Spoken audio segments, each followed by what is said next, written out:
السلام عليكم ورحمة الله وبركاته. نواصل معكم أخبار الحرائق المهولة التي انتشرت في كل من جيجل وبجاية وتيزي وجزو، لكن خاصة في جيجل، لترتفع الحصيلة البشرية إلى 100 قتيل رحمة الله عليهم.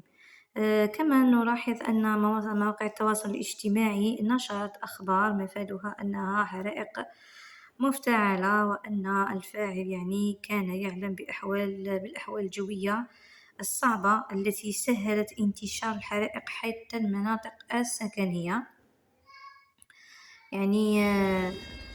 يرجع هذا إلى الرياح الصاروخ التي أصبحت تساعد الحرائق على الانتشار أكثر فأكثر. كما قامت الجهات المعنية بتوجيه إنذارات بالإخلاء، لأن الحماية المدنية بتجهيزاتها غير قادرة على مواجهة هكذا حرائق. ضرورة إخلاء المناطق المتوقع أن تسير اتجاهها الرياح لتنقل معها الحرائق قبل الوصول، لأن الوقت ما يساعدش على الهروب.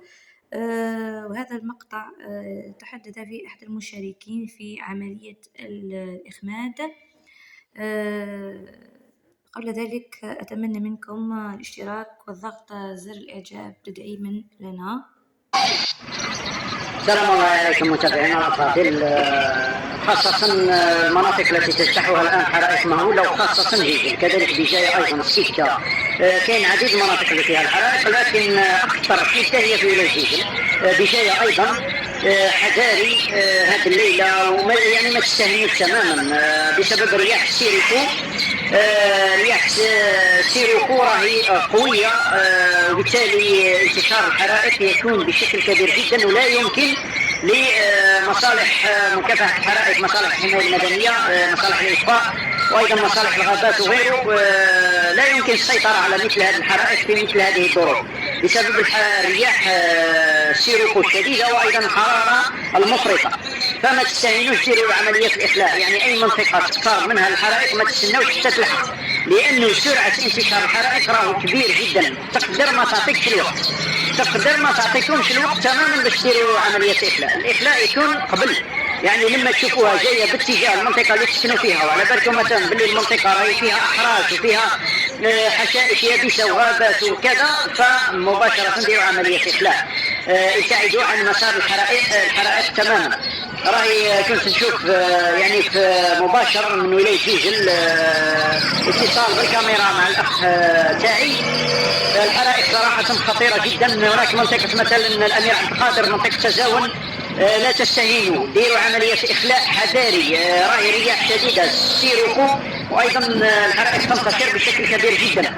ديروا عملية إخلاء، ابتعدوا تماما، خاصة الناس اللي مساكنين في المناطق اللي فيها الأحراش وفيها وقود الحرائق. إن شاء الله نسأل الله السلامة والعافية. ربي معنا جميعا. انتباه واجب، ورسلونا بارك الله فيكم بالاخبار من كل المناطق اللي فيها الحرائق الان. في هذا مثل هذا الظرف لا تهمنا لا زوابع رمليه ولا شيء، تهمنا فقط المناطق التي تجتاحها الحرائق بشكل كبير جدا الان. وهذا المساء توفي شخص بسبب الحرائق في سكسان ولاية جيجل التي اجتاحتها حرائق مهوله ولا زالت. فامتثلوا لتعليمات مصالح الحماية المدنية اكيد. هذه يا اخواننا، ان شاء الله تمر على خير، نسال الله السلامه ربي يلطف بنا وبكم جميعا. كما قلت، امتثلوا. اكيد الدوله ما راح تقصر، مصالح الحمايه المدنيه ما راح تقصر، راهم موقفين، السلطات راهي واقفه. امتثلوا للاوامر، اذا عطوكم امر بالاخلاء امتثلوا. وتقدر دير الاخلاء من نفسك، تشوف باللي الحرائق باتجاه المنطقه اللي تسكن فيها، وتشوف باللي كاين وقود للحرائق في مسارها، مسارها باتجاهها اليه مباشره. وإلى هنا نسأل الله السلامة، وأن تكون هذه النار بردا وسلاما على أهالينا في كل الولايات المعنية، سواء كانت جيجل أو بجاية أو حتى تيزي وزو. ونختم هذا الفيديو بهذه التكبيرات، دعواتنا معكم. الله أكبر، الله أكبر.